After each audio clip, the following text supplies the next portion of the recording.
O juiz Edmundo Franca de Oliveira, um sergipano de 53 anos, guardou por 18 anos segredos de Estado sobre um dos maiores atentados políticos praticados no Brasil. Trata-se do atentado do Rio Centro, feito por militares na madrugada de 30 de abril de 1981. Isto aos 35 anos de idade e com 2 anos de magistratura. Na condição de juiz auditor da terceira Auditoria do Exército, no Rio Centro, ele foi escolhido para a missão de definir o desfecho do caso na época. Agora ele está na presidência da Associação dos Magistrados da Justiça Militar, a AMAJUR, que é uma entidade de classe cuja finalidade é promover a defesa da ordem jurídica e defender as prerrogativas da magistratura. Hoje ainda, o doutor Edmundo tem assento na Associação dos Magistrados Brasileiros como coordenador das Justiças Militares. Doutor Edmundo, é um prazer falar com o senhor e para o país inteiro, né? Esse caso do Rio Centro foi polêmico, eu sei que o senhor teve postura séria e depois repercutiu no país todo, né? Mas quero que o senhor conte um pouco de tudo e essa relação com a magistratura que o senhor tem hoje. Presente também aqui em nossa entrevista aqui no TJ do Rio de Janeiro, o doutor Augustinho Campos, vem representando o estado do Maranhão, o doutor Paulo Barbosa, do estado de São Paulo, a doutora Michele Sander, que é nativa do Rio Grande do Sul, hoje mora no Rio de Janeiro, e o doutor Marcelo Manuel Silva, que é do estado do Rio de Janeiro. Vamos acompanhar. Pois é, eu primeiro agradeço esta oportunidade de abordar um tema teve uma repercussão muito grande, não só junto às instituições, como também ao momento político da época. Era um momento que se buscava uma abertura lenta, gradual e segura.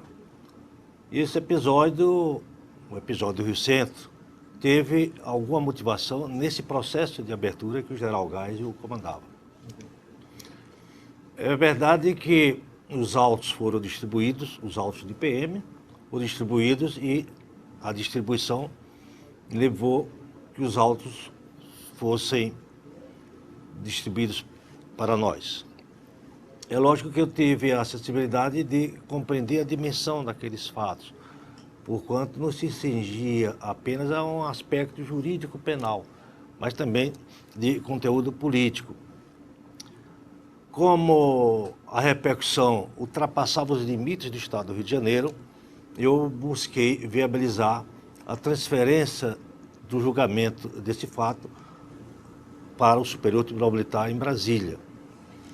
E lá, então, o processo teve andamento, foi examinado pelo Superior Tribunal Militar, se instalou uma divergência muito grande, liderada pelo almirante Birrenbach, Júlio de Sá Birrenbach, e mais outros, brigadeiro Deoclésio, que apoiava a tese de se aprofundar as investigações e que se chegasse aos seus autores e que a ação penal tivesse desdobramento. E outro grupo que liderava buscava viabilizar o aprofundamento das investigações. E chegava-se a dizer que isso caberia ao judiciário, quando a rigor é a polícia judiciária que faz essas investigações. E à época, o general Walter Pires, que era ministro do Exército, e o general Otávio Medeiros, não se interessavam pelo aprofundamento dessas investigações. E criou uma crise política muito grande, que redundou na saída do ministro-general Roberto do Couto Silva da chefia da Casa Civil. E, por último, depois de indas e vindas, o Superior Tribunal Militar tomou a decisão, que, a meu ver, não foi correta, que foi justamente decidir pela anistia, que aqueles fatos já estavam anistiados, quando se sabe que a anistia veio em 1979, esses fatos se deram no ano de 1981. Isto é, a anistia só contempla fatos passados e não fatos futuros.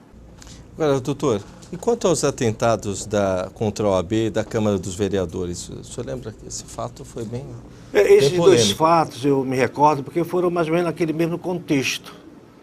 A OAB era uma instituição que estava incorporada à luta de redemocratização do país, estava comprometida com a luta pela abertura, assim como o Poder Legislativo Municipal. E essa luta ainda não estava sendo assimilada por alguns setores do regime militar, sobretudo aquele setor ligado à comunidade de informações. Então, esse setor ainda era refratário a uma abertura. E todos aqueles que se engajaram e se empenharam na luta pela abertura tiveram que pagar um preço. E é lógico que a luta pela democracia requer um certo preço, com sacrifícios emocionais, com sacrifícios pessoais e até da própria vida. E esses dois fatos, tanto na Câmara de Vereadores como no Conselho Seccional Federal da Ordem dos Advogados, esses dois fatos se deram desde esse contexto justamente de se criar obstáculos a um processo de abertura que o general Geis e o general Gaberi vinham conduzindo com muita obstinação. Agora, chamando mais para uma conversa mais íntima, devia ser difícil, né, doutor? Porque 35 anos, já numa condição de magistrado, enfrentando a saída da base militar para entrar, talvez, numa transição aí para a democracia, como é que o senhor se sentia nessa situação? Realmente não foi fácil, porquanto as condições políticas não eram muito favoráveis. Por quê? Porque o presidente Figueiredo, à época, já estava um pouco enfraquecido, em razão da enfermidade que ele teve. Então ele não teve muita força para enfrentar esses bolsões de resistência. Praticamente instalado no SNI e no Ministério do Exército, através da figura do general Otávio Medeiros e através da figura do general Walter Pires. Mas eu sempre tive um pouco de sensibilidade e buscava contextualizar aqueles fatos, contextualizar dentro de uma realidade política. E busquei dar esse caminhamento, onde se sopesasse aqueles valores que estavam em jogo.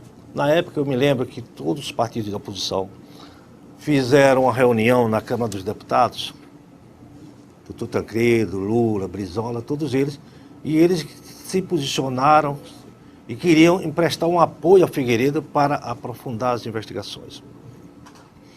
E o Tancredo, muito sensível, homem experimentado, consultou o general Gaberi, se o presidente tinha condições de recebê-los. E o general Gaberi desaconselhou. Disse que não seria bom se eles fossem, porque deixava o general Figueiredo em dificuldade. E o general Figueiredo não tinha condições nem sequer de afastar o comandante militar do leste, que era o general Gentil.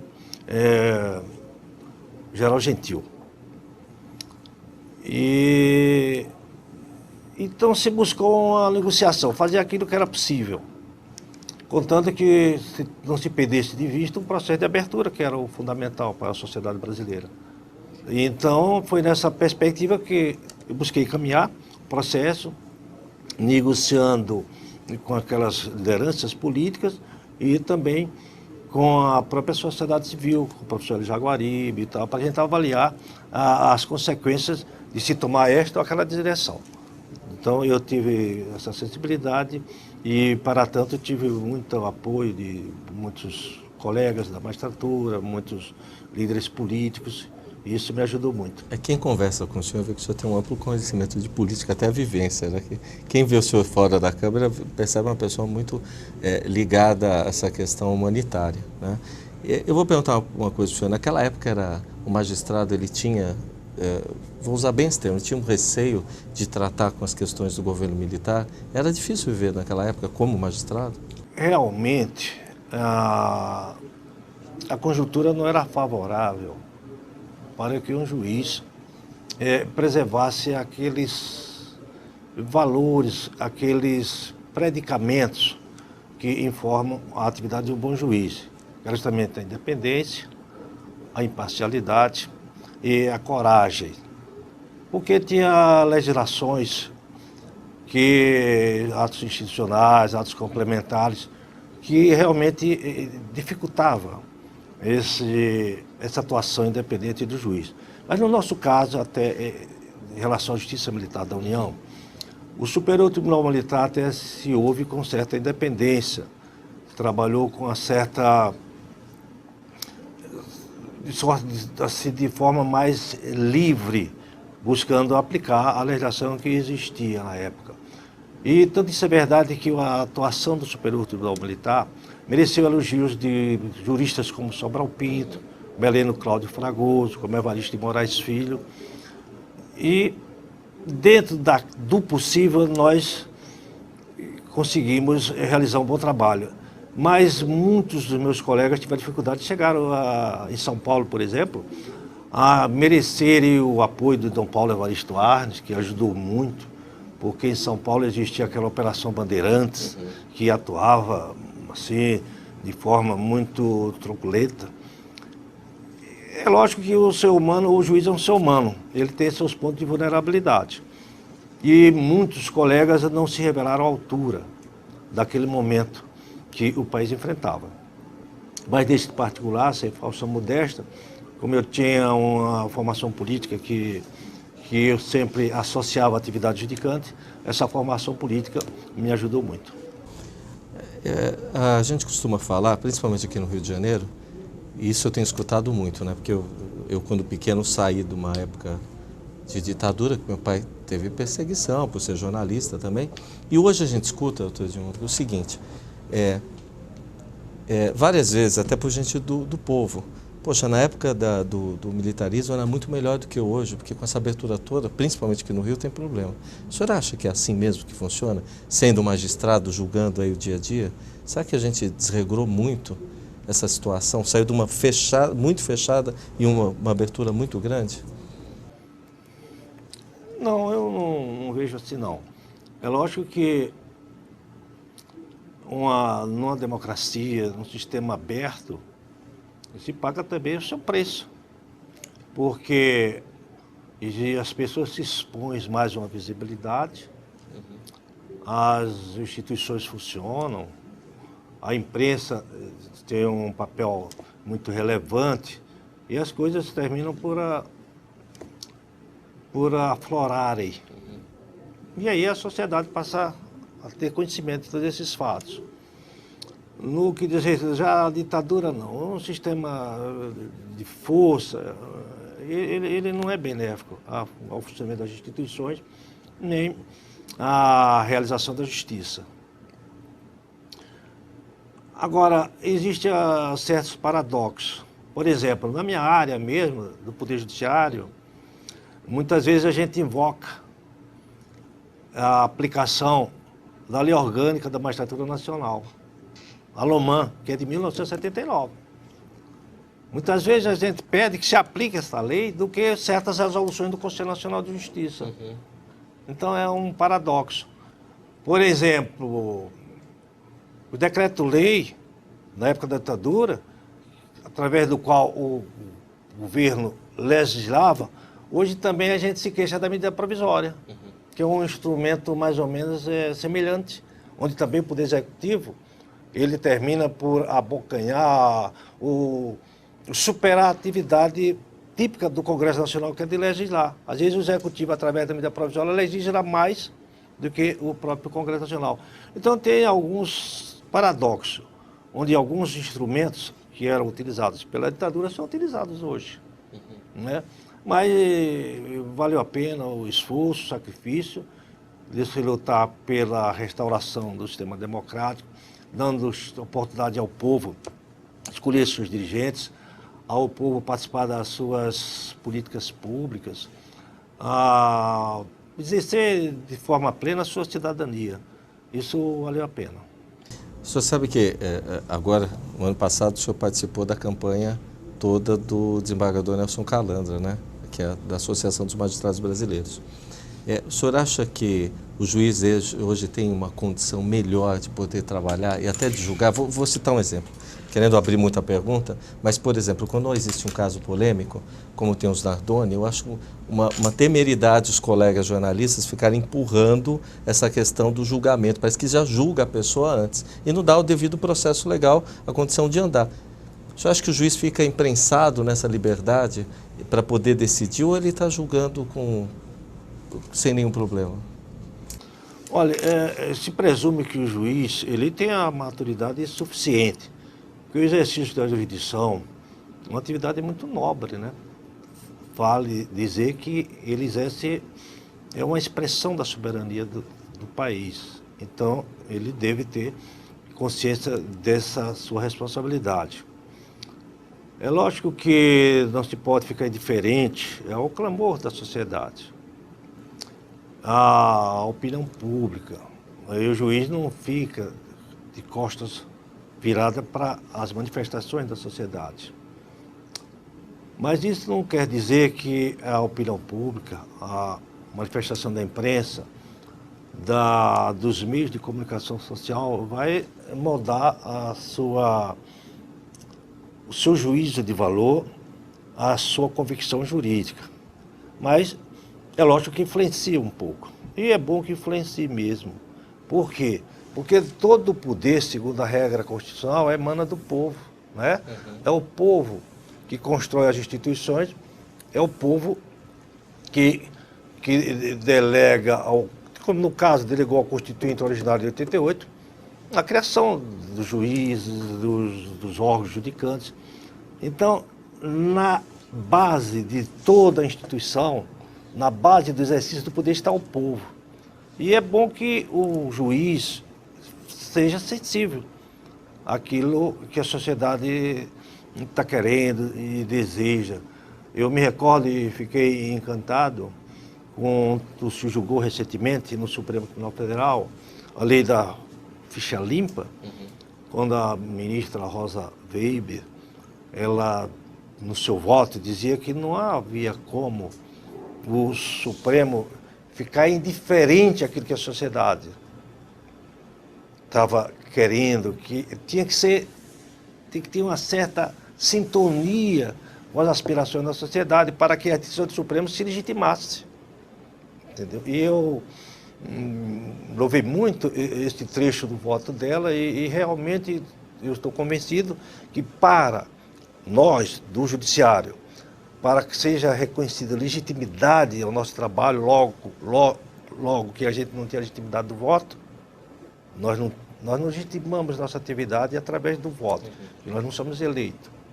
Então, como é que nós legitimamos? Através da credibilidade, da respeitabilidade que as nossas decisões venham a ter no seio da sociedade.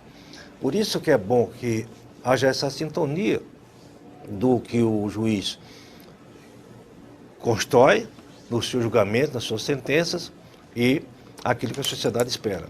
No caso, o nosso presidente, desembargador Nelson Calandra, que enfrentou uma campanha auscultando os juízes, auscultando a sociedade, ele busca estabelecer essa sintonia. É lógico que tem tido algumas dificuldades. Primeiro, teve esse problema mal explicado com o Conselho Nacional de Justiça, onde se imaginava que a Associação dos Magistrados Brasileiros fazia restrições aos poderes do Conselho Nacional de Justiça, às atribuições do Conselho Nacional de Justiça, e não é verdade. A AMB tem sido uma parceira do Conselho Nacional de Justiça, apenas advoga que o Conselho Nacional de Justiça atue e realize seu trabalho dentro dos parâmetros constitucionais, preservando o modelo constitucional. É apenas isso que a MDB, aliás, que a MB lutou e luta só para que haja esse enquadramento das normas constitucionais, porque, afinal de contas, todos, desde o presidente da República ao catador de papel, todos nós estamos subordinados, sujeitos às regras constitucionais. O senhor coloca uma coisa que a gente sempre fala no programa. Parece que tudo se encaminha termina dentro do judiciário, se encaminhando na área política. É uma constante hoje no país.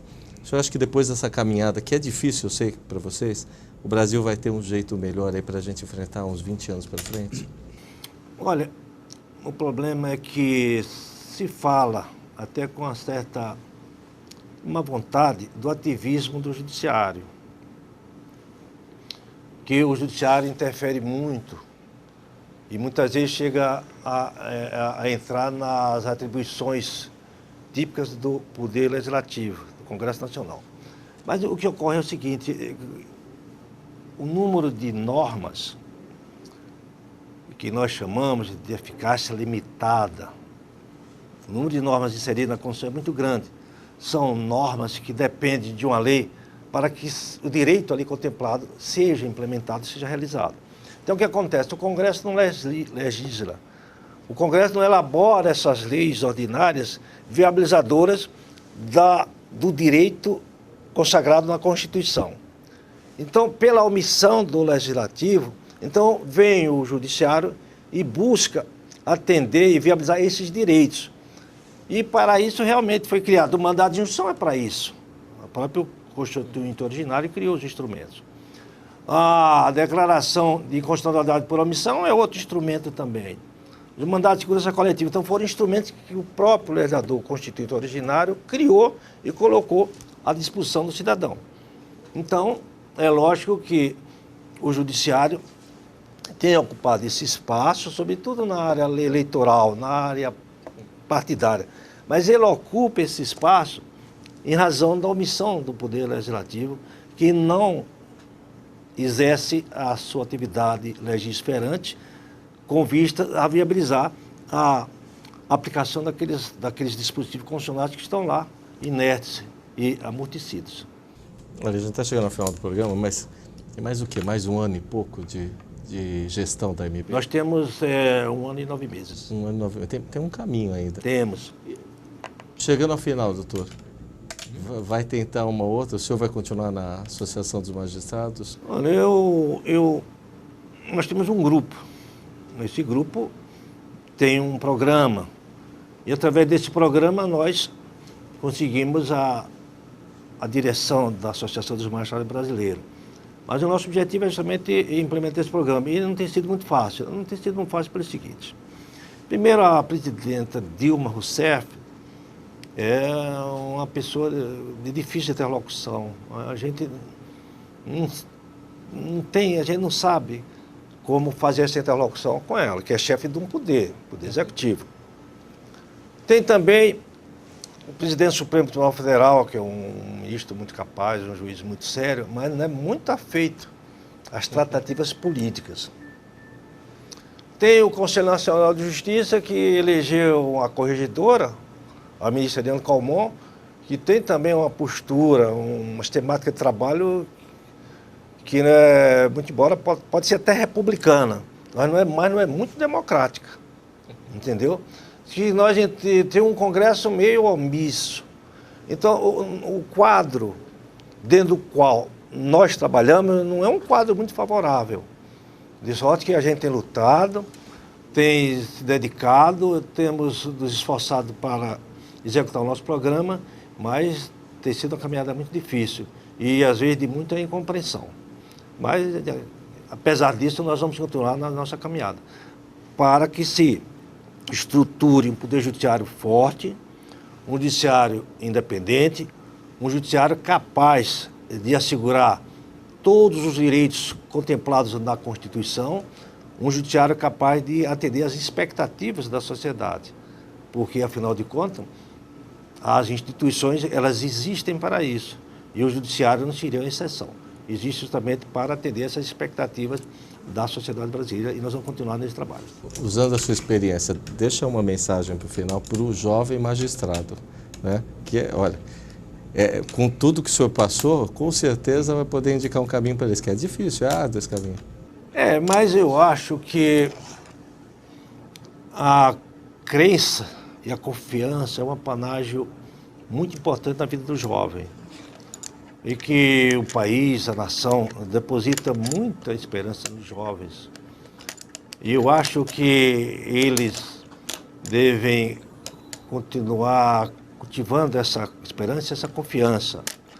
E que se disponham a prestar um relevante serviço à sociedade, que se disponham a contribuir para a construção de uma sociedade mais justa, mais livre, mais humana, solidária e, sobretudo, fraterna. Porque, afinal de contas, o importante na sociedade são justamente os laços fraternos que se constroem no seu dia a dia. Doutora, a gente vai encerrar aqui o programa. Foi ótima a entrevista Convido o senhor a voltar aos estúdios. O primeiro, hoje a gente está visitando o Rio de Janeiro, o TJ, né? A gente vai voltar aos estúdios lá na Rede Brasil, em São Paulo, para o senhor, né, bater um papinho com a gente lá e levar o presidente Calandra também. É um prazer muito grande. E sei que será um prazer muito grande por parte do nosso desembargador Nelson Calandra, que é um homem que gosta muito de se comunicar com a sociedade. E será um prazer muito grande, seguramente. Bom, Questão de Justiça vai ficando por aqui. Volta na próxima semana, de outro lugar do país, quem sabe, ou dos estúdios lá da Rede Brasil. Até lá.